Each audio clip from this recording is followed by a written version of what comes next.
नमस्कार। सामुद्रिक विज्ञान के इस अंक में एक बार पुनः आपका स्वागत है। दोस्तों, मैं हूँ भास्करानंद डोभाल और आप देख रहे हैं हस्तरेखा का ये अंक अपने ही पसंदीदा यूट्यूब के चैनल गो ब्लॉग्स में।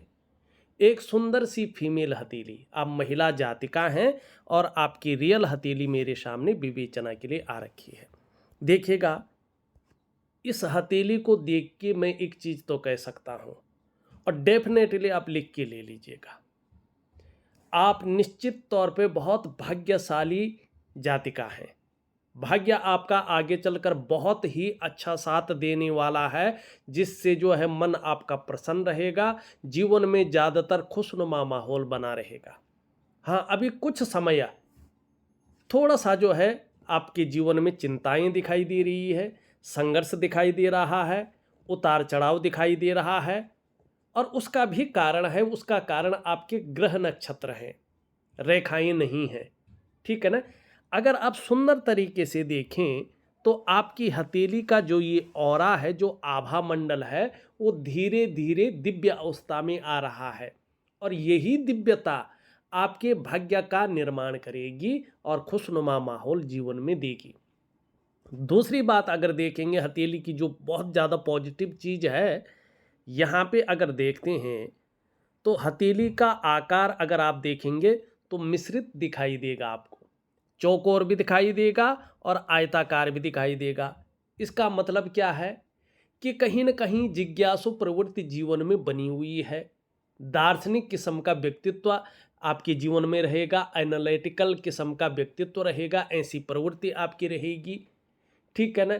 दूसरी बात ये कह रहा है कि मेहनत करने में कभी भी कोई कायरता नहीं आएगी। बहुत ज़्यादा मेहनती होंगी, मेहनत करने में कायरता नहीं आएगी और इन चीज़ों के कारण आप जीवन में सफल भी होंगी। और सबसे बड़ा कारण है आपका इष्ट देव, लेकिन पूरी तरह से इष्ट ऊर्जा नहीं प्रोवाइड कर रहा है। ठीक है ना। आपको पूरी तरह से अगर जीवन में सफल होना है, जीवन में एक लेवल पार करके दूसरे ऑर्बिट में पहुंचना है, जीवन में कामयाबी को हासिल करना है और जीवन का जो मूल उद्देश्य है उनकी पूर्ति करनी है, तो निश्चित रूप से अपने इष्ट को आपको कहीं ना कहीं जो है उसकी ऊर्जा को, उसकी शुभता को अपने जीवन में उतारना होगा, उनका आशीर्वाद पाना होगा। ठीक है ना। तो इसके लिए क्या है, देखिएगा, यहाँ पे अगर आप अपनी हृदय रेखा को देखें तो इस प्रकार से जाती हुई दिखाई दे रही है और आपकी मिडिल फिंगर और आपकी जो है इंडेक्स के फिंगर के बीच में कहीं ना कहीं दृष्टिगोचर कर रही है और यहाँ पे देवगुरु बृहस्पति का और भाग्य स्थान शनि का इस पर प्रभाव पड़ रहा है। लेकिन उससे भी बड़ी बात अगर आप ध्यान से देखें तो एक यहाँ से भी रेखा धीरे धीरे निकल रही है और हथेली में बनने वाला सबसे पॉजिटिव साइन विष्णु का तिलक आपकी हथेली में बन रहा है। और कहाँ दृष्टिगोचर कर रहा है, देवगुरु बृहस्पति को दृष्टिगोचर कर रहा है। इसका क्या मतलब है, देखिएगा, थोड़ा मतलब समझिएगा, हथेली का रहस्य को जानिएगा। ठीक है ना। परेशानियां अपने आप खत्म हो जाएंगी।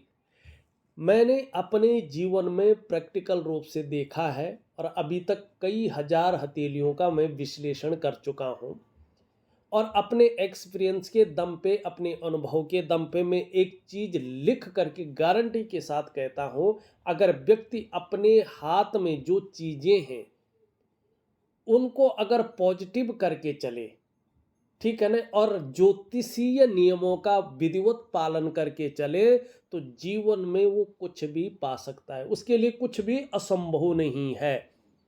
वो सभी चीज़ों को अपने लिए, दुर्लभ से दुर्लभ चीज़ों को सुलभ बना सकता है, अपने लिए जो है कामयाबी के रास्ते खोल सकता है। यहाँ पे देखिएगा, इतना बड़ा पॉजिटिव साइन, इससे बड़ा पॉजिटिव साइन कोई हो ही नहीं सकता है पूरी दुनिया में। और लाखों हथेलियों में एक हथेली में ऐसा साइन बनता है। ठीक है ना। जिसका गुरु भी आत्मकारक स्थिति में हो, आपका जो ग्रह है, इष्ट ग्रह, वो आत्मकारक ग्रह जो है बृहस्पति जी महाराज है, देवगुरु बृहस्पति। और हमारी हथेली में बैठने वाला प्रथम आचार्य ग्रह, ठीक है ना। और हमारा शरीर किन से बना है? पंच महाभूतों में से। उनसे जो सबसे बड़ा महाभूत है वो क्या है? जो तत्व है वो है आकाश तत्व, और ये आकाश तत्व के मालिक हैं बृहस्पति जी, ठीक है ना। तो ये आपके आत्मकारक ग्रह हैं, इष्ट देव हैं, इष्ट ग्रह जिसको कहते हैं। अब यहाँ पे दूसरी चीज देखिएगा, आपके जो पंच महाभूत हैं जिनको पंच तत्व कहते हैं, जिनसे शरीर बना हुआ, 5 एलिमेंट, आपके शरीर के जो 114 चक्रों में से 8 चक्र हैं, उसमें भी 7 मेजर चक्र जो भगवान सूर्य के चक्रों के साथ परस्पर तालमेल में रहते हैं। और आपके शरीर के जो 9 द्वार हैं, 5 महाकोश हैं, 5 ज्ञान इंद्रियां हैं, 5 कर्म की इंद्रियां हैं। इन सब के अनुसार अगर हम देखें तो जो सुप्रीम पावर है इस यूनिवर्स की, त्रिदेवों में से एक देव भगवान विष्णु आपके इष्ट देव हैं। चाहे आप भगवान राम की पूजा करें, चाहे आप भगवान कृष्ण की आराधना करें, चाहे आप खाटू श्याम की आराधना करें, ठीक है ना, चाहे आप जो है भगवान विष्णु के किसी भी रूप की शरणागति चले जाएंगे तो आपको निश्चित तौर पे दिव्यता और भव्यता की प्राप्ति होगी। कभी भी कोई बड़ी कठिनाइयों का सामना नहीं करना पड़ेगा। आप बहुत भाग्यशाली जातिका रहेंगी। आपका कोई काम नहीं रुकेगा, कहीं ना कहीं से व्यवस्थाएं हो जाएंगी, आपका काम चल जाएगा। आपको तो चिंता करने की ज़रूरत नहीं है, भगवान की साक्षात कृपा आपके ऊपर है। बस इस चीज़ को आपको जनरेट करना है।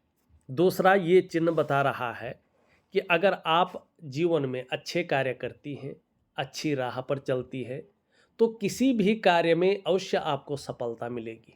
और आपको हराना आपकी विरोधियों के लिए सरल नहीं होगा। इसके अलावा आप खूब लोकप्रियता और सम्मान भी पाएंगी और अत्यंत भाग्यशाली लोगों में से आपकी गिनती होगी, ठीक है ना। लेकिन कब होगी?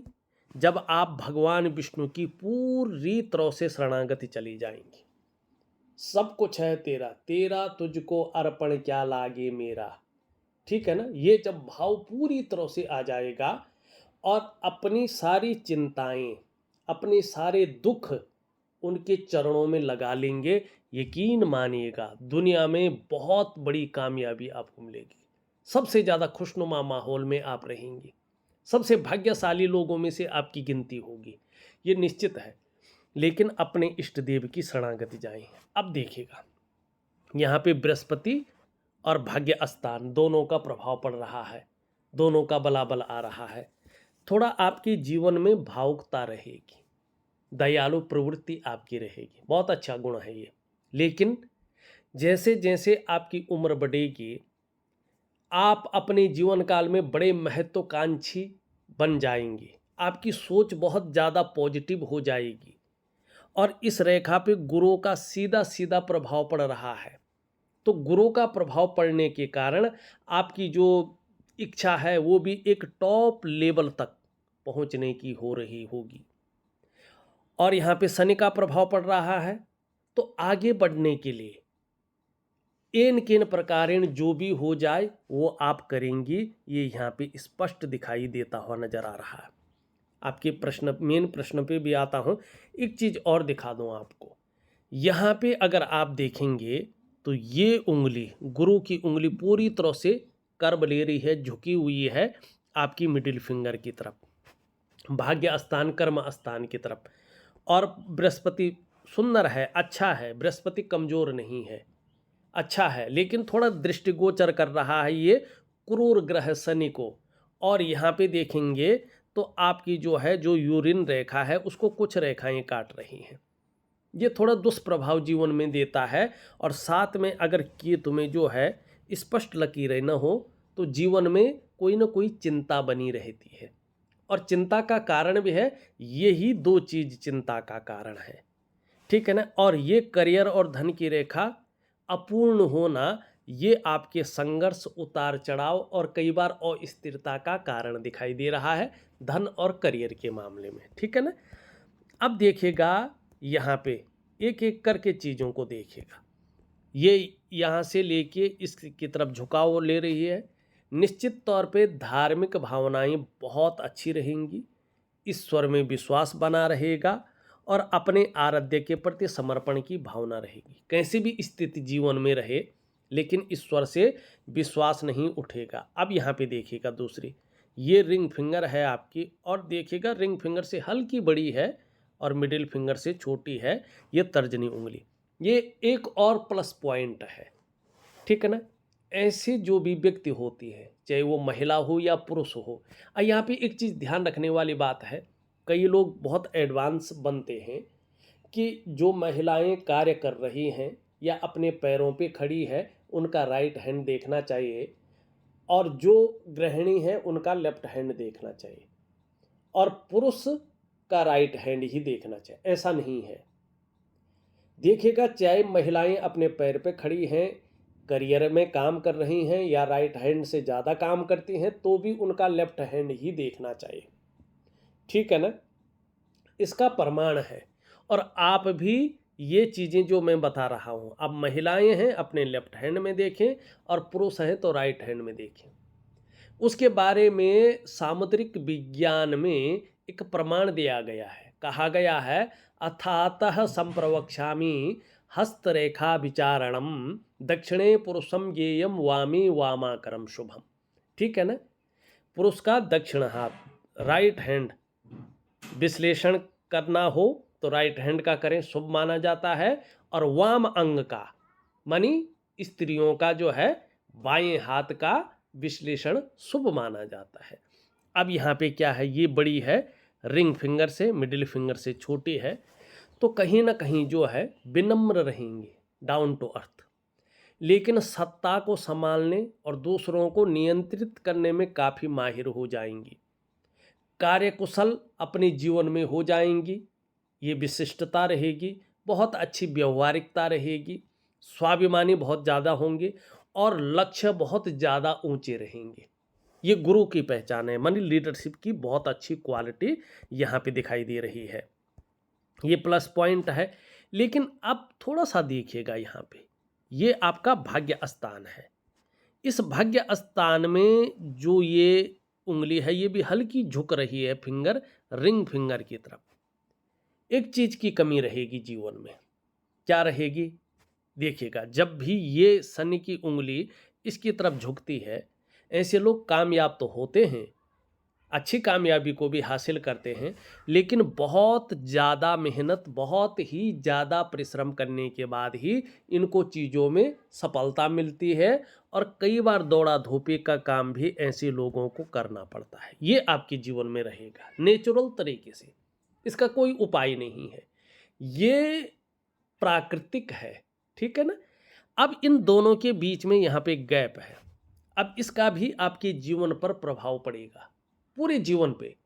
कब कब प्रभाव पड़ेगा, जब जब आपकी जन्म कुंडली में शनि साढ़े साती में होंगे, ढैया में होंगे या बकरी अवस्था में होंगे, तब तब इसका प्रभाव आपके जीवन पर गहरा और लंबा पड़ेगा। अब कितना पड़ेगा ये डिपेंड करेगा कि आपके कर्माज किस प्रकार के हैं। अब क्या प्रभाव पड़ेगा, थोड़ा हल्का देखिएगा। इन सभी उंगलियों का जो झुकाव अगर आप नेचुरल तरीके से देखते हैं तो बीच की उंगली की तरफ है, तो प्रभाव ये पड़ेगा कि ऐसे में कई बार खुशियों में थोड़ी सी जो है कमी देखने को मिलेगी आपको, सब कुछ होते हुए भी, ठीक है ना। ये चीज़ें कहीं ना कहीं रहेंगी। अब यहाँ पे एक चीज़ और देखिएगा, जो आपकी ये जीवन की लकीर है और जो आपकी ये मस्तिष्क की लकीर है, इनके बीच में एक बड़ा ज्वाइंट बन रखा है, ठीक है ना। बड़ा ज्वाइंट आपको यहाँ पे दिखाई दे रहा है। थोड़ा आप अपने जीवन काल में एक प्रेशर के ऊपर जरूर रहेंगे, आपके ऊपर पारिवारिक जिम्मेवारियां बहुत ज़्यादा रहेंगी। आप जीवन में स्वच्छंद उड़ना तो चाहेंगी, लेकिन कुछ एक जिम्मेवारियों या कुछ एक चीज़ों के कारण उस प्रकार से नहीं उड़ पाएंगी जिस प्रकार से आपकी आकांक्षाएं या महत्वाकांक्षाएं रहेंगी। लेकिन कामयाबी में कोई अंतर नहीं पड़ेगा, आप कामयाबी ज़रूर हासिल करेंगे। एक चीज़ और है, फिर आपके सवाल पे आता हूँ। यहाँ पे ये रिंग फिंगर देखेंगे तो ये रिंग फिंगर का झुकाव देखें तो इसकी तरफ है। अब इसका भी नेचुरल प्रभाव आपके जीवन पर पड़ेगा। क्या प्रभाव पड़ेगा? देखिएगा, यश पाने की इच्छा, नेम फेम पाने की इच्छा और अपने कार्यों में विस्तार पाने की इच्छा, एक ब्रांड बनकर उभरने की इच्छा हमेशा आपके अंदर रहेगी और यही चीज़ें आपको जीवन में कामयाबी की ओर ले जाएंगी। और सबसे बड़ी बात है, अगर सूर्य पर्वत पर हम देखें, धीरे धीरे धीरे धीरे जो है, अब आप देखिए एक रेखा ऐसे आ रही है, एक रेखा ऐसे आ रही है, इसमें आगे चलकर थोड़ा कटकटाव की स्थिति आ रही है। इसका क्या मतलब है? आप अपने जीवन काल में आगे जाके कुछ बदलाव करने की सोचेंगे, कार्य क्षेत्र में बदलाव का प्रयास करेंगे और कहीं ना कहीं वो सफल भी होगा। लेकिन अगर पिता होंगे तो हो सकता है पिता के साथ मतभेदता हो या आगे चलकर पिता से थोड़ा दूर रहना पड़े। ठीक है ना, ये स्थितियां यहाँ पे दिखाई दे रही है। अब एक चीज़ और है आपकी हथेली में, ये उंगली भी देखिए तो पूरी तरह से झुक रखी है और आपकी रिंग फिंगर की तरफ। तो धन कमाने की ललक जीवन में बहुत अच्छी रहेगी, ये पॉजिटिव पॉइंट है। लेकिन ये इसके पहले पोर्वे तक नहीं पहुंच पा रहा है। तो मनी मैनेजमेंट में, कागज़ों के रख रखाव में, अकाउंटेबिलिटी में, फाइलिंग में और कम्युनिकेशन स्किल्स में थोड़ी सी कमी को ये नेचुरल तरीके से बता रहा है। तो इस कमी को पूरा करने के लिए यहाँ तक अगर आप नाखून बढ़ाएंगे तो ये कमियाँ निश्चित रूप से पूरी हो जाएंगी और आपको इसका बहुत अच्छा लाभ होगा। वैसे तो ये होता है कि पहले आपका सवाल लिया जाना चाहिए था और उसका सॉल्यूशन बता के फिर आगे बढ़ना चाहिए था, लेकिन कुछ चीज़ें बहुत ज़्यादा पॉजिटिव थी, कुछ चीज़ें जीवन में हमेशा प्रैक्टिकल रूप से उतरने वाली हैं, इसलिए सबसे पहले उनका विश्लेषण किया गया है। अब शादी को लेके थोड़ा आपका सवाल है कि एक्चुअल में देरी क्यों हो रही है, ठीक है ना, और कब शादी के योग बने हुए हैं, कब आपकी चिंता खत्म होगी और उसके उपाय क्या हैं। ठीक, यहाँ पे देखेंगे तो इंडेक्स की फिंगर के नीचे का जो ये भाग दिखाई दे रहा है, गुरु का पर्वत, ये देखेंगे तो इसकी तरफ शनि की तरफ दृष्टिगोचर कर रहा है और यहाँ पे जो शादी की रेखा है उसको कुछ रेखाएं धीरे धीरे काट रही है। यही सबसे बड़ा कारण है कि आपकी शादी अभी तक कहीं ना कहीं हो नहीं पाई है। इसमें कहीं ना कोई अड़चने आई हैं, लेकिन योग आपके 35 ईयर तक बना हुआ है और भगवान ने चाहा तो 2025 के नवंबर दिसंबर तक आपकी शादी हो जानी चाहिए। उससे पहले ही ज़्यादा भयंकर योग बना हुआ है, हो जानी चाहिए और इसके लिए आपको बहुत ज़्यादा मेहनत करनी होगी। ठीक है ना, मेहनत क्या करनी है, मैं एक विशिष्ट उपाय आपको दे रहा हूँ और कुछ छोटे मोटे उपाय भी दे रहा हूँ, लेकिन एक बड़ा उपाय दे रहा हूँ। आप चिंता विमुक्त रहें, 2025 के नवंबर दिसंबर तक या अक्टूबर नवंबर तक आपकी शादी हो जाएगी।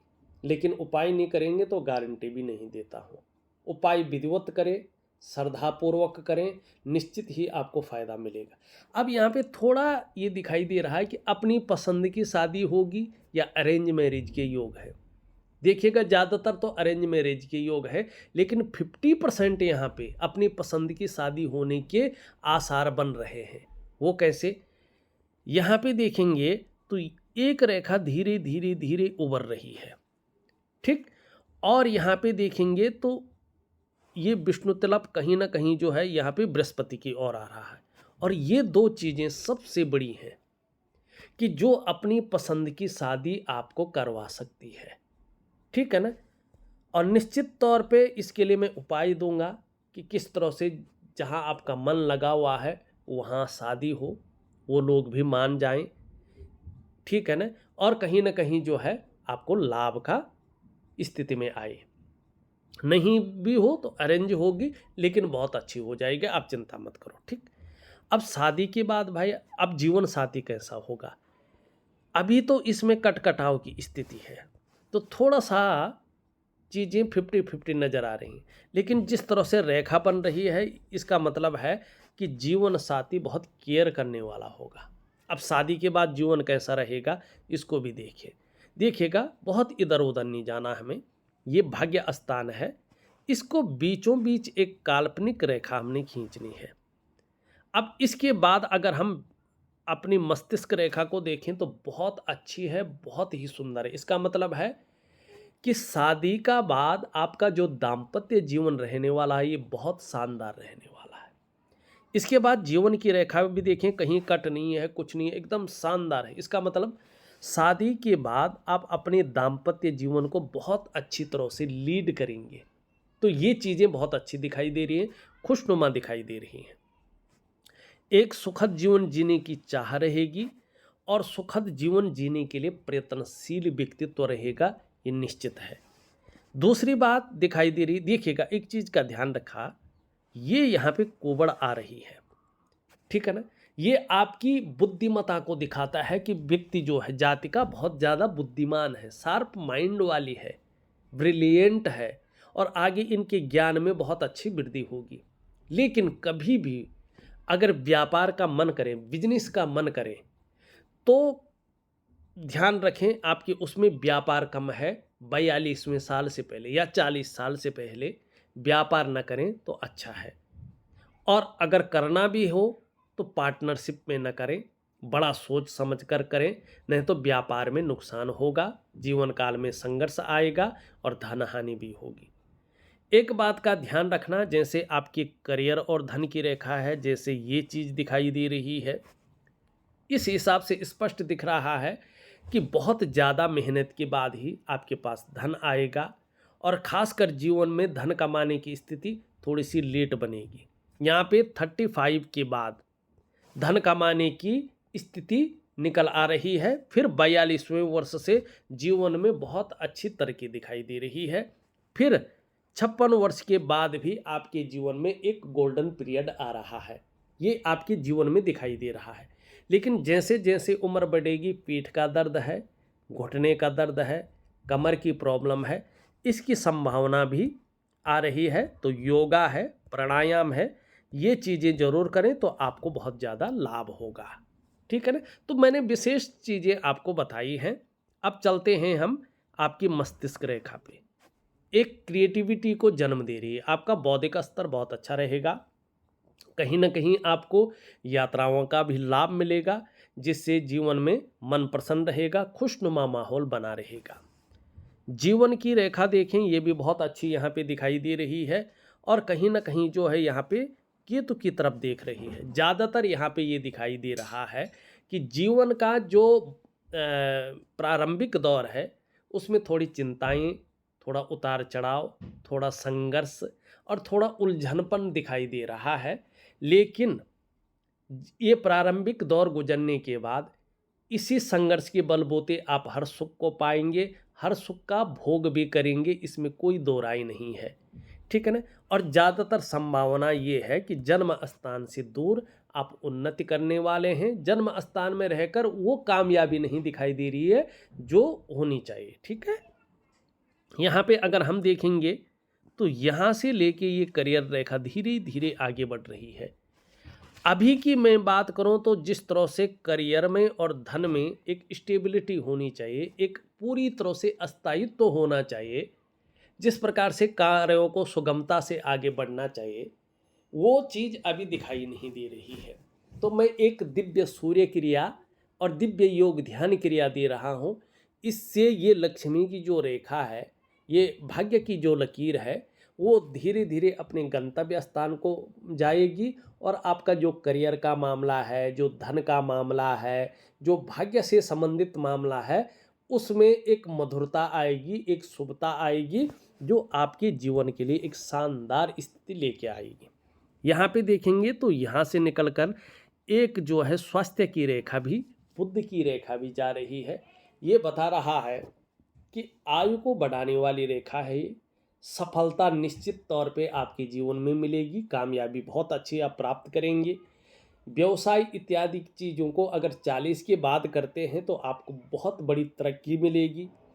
अगर जो आपसे बहुत ज़्यादा जुड़ा हुआ है, ठीक है ना, जैसे शादी होती है तो आपका हस्बैंड है, या बालक होते हैं तो आपके जो है बालक हैं, या अभी जो मम्मी है, पापा है, जो भी भाई हैं, जो भी बहुत ज़्यादा जुड़ा हुआ है, अगर वो व्यापार कर रहा है तो जो आपसे बहुत ज़्यादा जुड़ा होगा, तो उसके व्यापार में भी बहुत अच्छी सफलता दिखाई दे रही है। उसके लिए भी आपका जो ग्रह नक्षत्र हैं बहुत अच्छे हैं, और आप अपने जीवन काल में अपने बोलने के ढंग के कारण बहुत अच्छा धन कमाएंगे।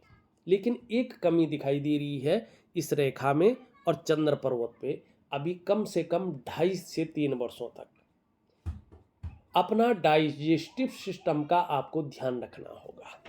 पेट से संबंधित परेशानियां ये आपको दे सकती है, तो इसका निश्चित तौर पे आप ध्यान रखें। यहाँ पे देखेंगे तो मणिबंध रेखाएं अभी पूरी तरह से उभरी नहीं हैं, थोड़ा सा ये संघर्ष दे रही हैं, थोड़ा सा कोई ना कोई चिंता जीवन में बनी हुई है, इसको दिखा रही हैं, लेकिन आगे चीज़ें बेहतर होंगी। शुक्र का अगर हम पर्वत देखें, शुक्र की स्थिति देखें, तो देखिएगा शुक्र यहाँ पे पुष्ट और सुंदरता की स्थिति में है, ठीक है ना। शुक्र उभरा हुआ दिख रहा है, तेजोमय अवस्था में है, आपको भी ये आगे चलकर बहुत तेजस्वी बना रहा है। आपका चेहरा भी बहुत ग्लो से निखर के आएगा, एक सुंदरता की स्थिति में आएगा, और सुंदरता आकर्षण जो अट्रैक्शन पावर है वो आपके अंदर हमेशा विद्यमान रहेगा, और हर परिस्थिति को झेलने की ताकत रहेगी। ये निश्चित तौर पे आपके जीवन में रहने वाला है। दूसरी बात अगर हम देखते हैं यहाँ पे, तो ये नीचे की ओर कहीं ना कहीं झुकता हुआ दिखाई दे रहा है, तो घूमने फिरने की आप बहुत ज़्यादा शौकीन रहेंगी। आगे चलकर देखें तो अपने को मेंटेन रखना, अपनी पर्सनालिटी पर ध्यान देना, अपने को सज संवार कर रखना, नई चीज़ों के प्रति रुझान रहना, चाहे नई प्रकार का फैशन हो, नई प्रकार के कपड़े हों, नई प्रकार की कोई चीज़ें हों, या भौतिक सुख सुविधाओं की तरफ भी बहुत ज़्यादा रुझान रहेगा। चाहे लग्जूरियस जीवन हो, अल्ट्रा लग्जूरियस जीवन हो, चकाचौंध हो, ग्लैमर हो, ये चीज़ें आपको बहुत ज़्यादा अट्रैक्ट करेंगी। बहुत अच्छा है। और यहाँ पे वर्टिकल रेखाएं उभर रही हैं, अगर आप देखें तो कार्य के प्रति भी जुझारूपन रहेगा। जिस कार्य को हाथ में ले लेंगी, जब तक पूरा नहीं होता है तब तक छोड़ेंगी नहीं, और जैसे जैसे आपका एक्सपीरियंस बढ़ेगा वैसे वैसे आपको पदोन्नति की स्थिति भी हासिल होगी, ये निश्चित है। अभी अगर देखें इसमें थोड़ा सा जाल बना हुआ दिखाई दे रहा है, ये स्त्री कारक ग्रह है, मैरिटल लाइफ का मालिक है।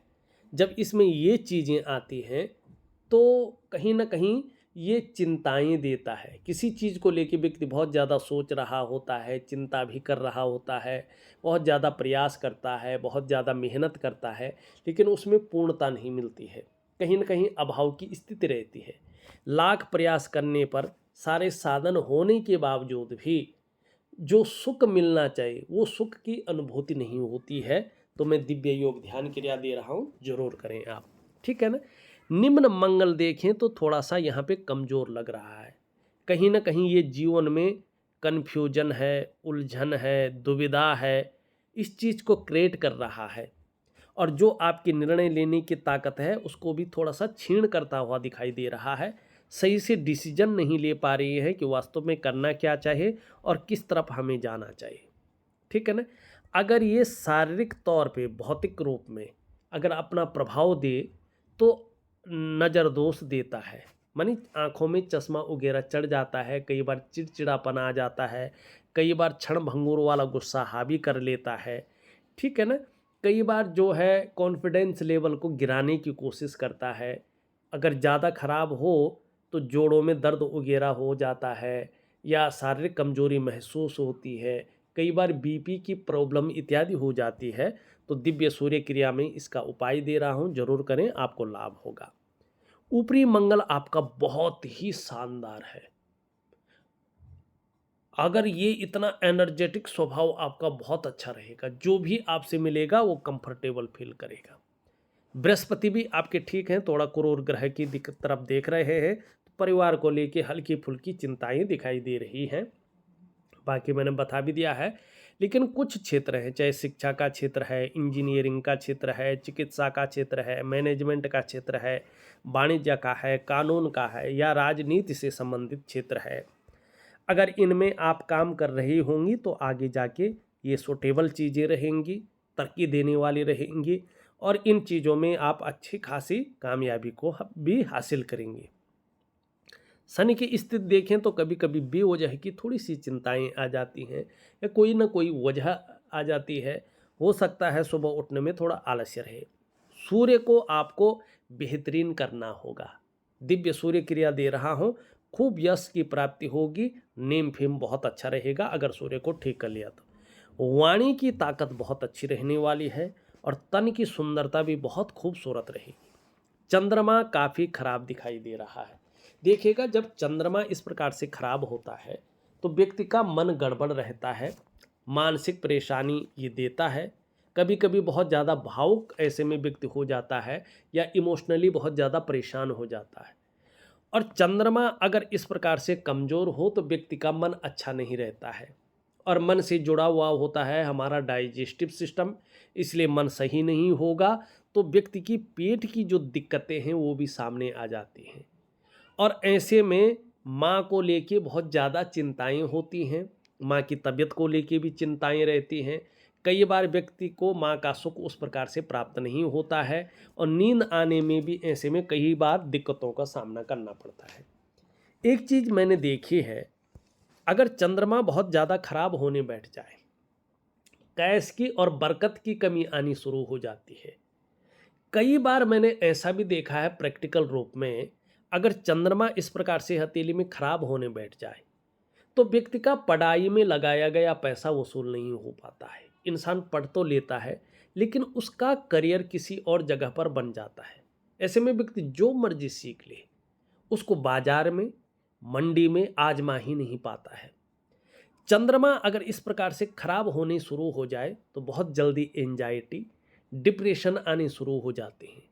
कई बार इंसान का मन करता है वो अकेला बैठा रहे, रोता रहे, ठीक है ना। चंद्रमा खराब हो तो माँ को लेके चिंताएं बढ़ती हैं, ठीक है ना। चंद्रमा खराब हो तो इंसान बिना वजह के समाज के नज़रों में विलेन बन जाता है। देखिएगा, ये जो चंद्रमा है ना, खराब होने पर ये तन, मन और धन तीनों चीज़ों का कारक है। तन भी खराब रहता है, मन भी, और धन के रिजल्ट भी खराब आने शुरू हो जाते हैं। तो इसलिए मैं चंद्रमा का आपको उपाय दे रहा हूँ, विधिवत तरीके से करें, आपको निश्चित तौर पे लाभ होगा। और जो ये चीज़ें आपके जीवन में समस्याएं थोड़ी बहुत दिखाई दे रही हैं ना, यदि मैं अगर इनको बारीकी से देखता हूँ तो 18 महीने के बाद ज़्यादातर आपकी समस्याएं खत्म हो जाएंगी, ज़्यादातर। हाँ, चंद्रमा से जो संबंधित है वो समस्या थोड़ा सा 2 सालों तक चल सकती है। तो इन सब चीज़ों को ठीक करने के लिए उपाय विधिवत तरीके से करें, निश्चित ही चमत्कारिक रूप से आपके जीवन में फायदा होगा। तो इस वीडियो में बस इतना ही। एक नई वीडियो के साथ पुनः उपस्थित होऊंगा, तब तक के लिए नमस्कार।